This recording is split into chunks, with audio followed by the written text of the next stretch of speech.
Alright, where the heck is the rifle that I hate? And these guys are like, why is he showing us a rifle that he hates? Why does he even have it? I'm going to tell you. Mickey with CarryTrainer.com, not clickbait. Welcome back to the channel. And I have a rifle that I literally, viscerally hate its existence. And I'm going to show you why. I know right where it is. Stand by. I've got it right here. And here it is. I knew where it was the whole time.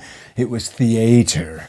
So you may look at this. Nobody's behind the camera. I am alone in the studio. And you say, what's wrong with it? It looks sweet. So this is a 5.56. This is pretty much as it comes. I took the Magpul foregrip off for the video, and I'll show you why in just a second. It's got nice Magpul stock, Magpul furniture all the way around. It came with their backups, I do believe. Right now, as I'm holding it, it's got a Vortex AMG UH1 dot on it. That did not come like that, but it's got a really nice flat face trigger. It's got a Radian ambi charging handle, and you guys know that Radian's one of my favorite makers. So Maxim, real quick, what most people know Maxim for, and this is what I know Maxim for, is this, their pistol brace. This 9mm pistol of mine, totally super cool pistol brace that they make is what most of us know them for, but they make whole firearms. So I'll show you more of this. I bet it's a real shooter. It's got a fluted barrel on it. It feels tight. It feels nice. The trigger, I'm going to just drop fire it here. The trigger feels, really crisp and smooth. I bet she's a real shooter. Looks like we are stamped with a 1 in 7 twist rate. That's nice. So this is the MD11 SS, and SS stands for something. I'm going to show you what makes this gun hate-worthy. I've got the upper taken apart so that I can slide this dude off. And if you know anything about ARs, you see something is missing. It should be living right here, but it's not. There's no gas tube. The SS stands for single shot. So if you shoot this rifle as it's built, you will have to cycle the bolt manually, fire, cycle the bolt manually, and fire. And the reason being is there are states that don't allow semi-automatic AR-15s anymore. One of them being the state of Illinois. So this firearm is made to kind of fill that niche. And if you look at the gas block here, any of you that have ever done any wrenching on an AR, you will see there is no port there. So basically all this gas block is doing is sealing up the hole, the port in the barrel, rendering the action completely manual. Why do I hate this? I think the gun's great. It looks very well built. It looks like they used all top-notch components. It looks very well thought out.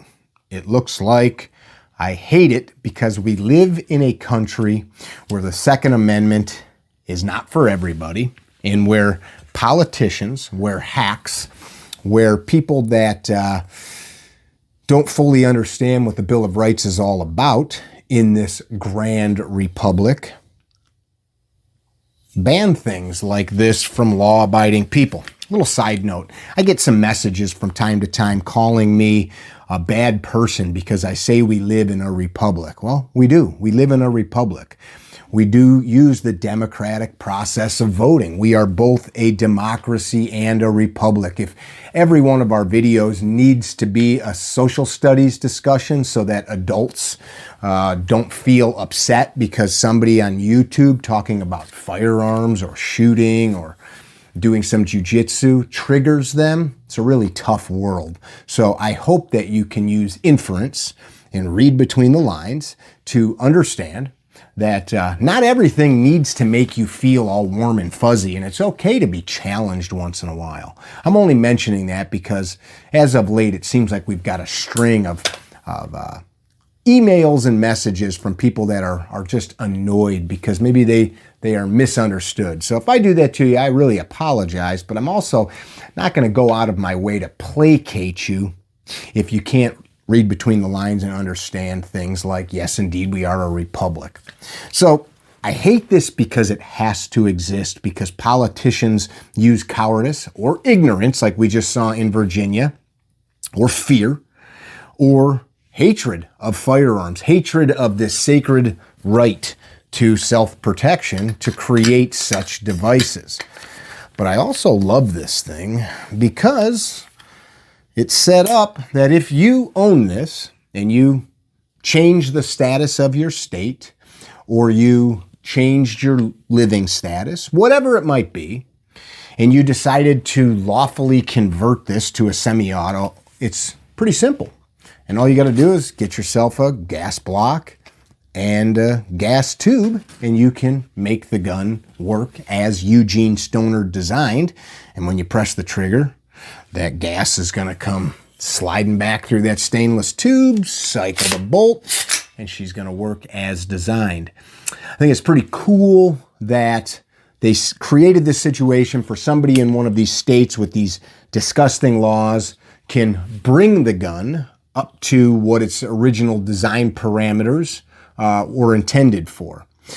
Moral of this story is we are a pretty sharp people. We tend to work our way around the problems that life gives us, and we all know, me, you, everybody knows that those problems never seem to stop. Once upon a time, I remember reading a story, I believe it was actually that doesn't matter who wrote it, but the gentleman in the book says he's looking for a place where there's no trouble. So the author takes the man on a walk and says, there you go, there's a place with no troubles. And it was a cemetery. He says, everybody in there is finally done with trouble. So the troubles are always going to be there, but it's beautiful how we try to work through these things. It is not impossible to change the law. We've got election cycles coming up here in my home state and other places. Work hard at affecting change where you can. Seek to do right. If you live in a place where you have to own something like this, it's my apologies, but do remember why this right of self-protection exists. The Second Amendment is not for hunting, as the senator from Virginia just recently told his constituents. The right of the Second Amendment gives us the ability to wield might against tyranny. That's what it's all about. To protect our family, to feed our family, of course, but to protect us from the tyrannical reach of government or from invaders. Be well. Don't be dickheads. Tell somebody you love them. Today I've got the Securit cabinet behind me. This is one of the Agile cabinets. Very cool. It shows up just like this. You can basically set the inside up modularly with all types of different storage solutions, from pistols to shelving to rifle storage. And you can move this thing wherever you need to, hide it in various places. It really makes storage of firearms available to everybody, safe storage of firearms, and helps you decentralize it is how they like to look at it, where you can take it rather than have this big massive thing that's stuck in one part of your house. You could have one of these in your office, you could have one in the garage, you could have one in the pantry, etc., and kind of spread your stuff out if you can read between the lines on that.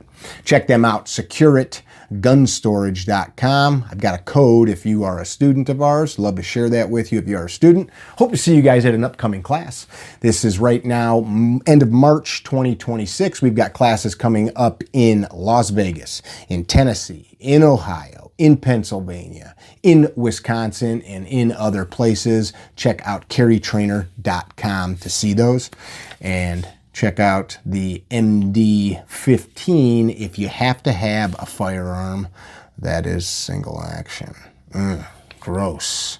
But thank you, Maxim, for filling the need that people have with a very well-built carbine. Can't wait to see this thing in action and see what kind of groups we can extract out of it. I'll follow back up with a video on that. Be well. Don't be dickheads. Tell somebody you love them. Peace.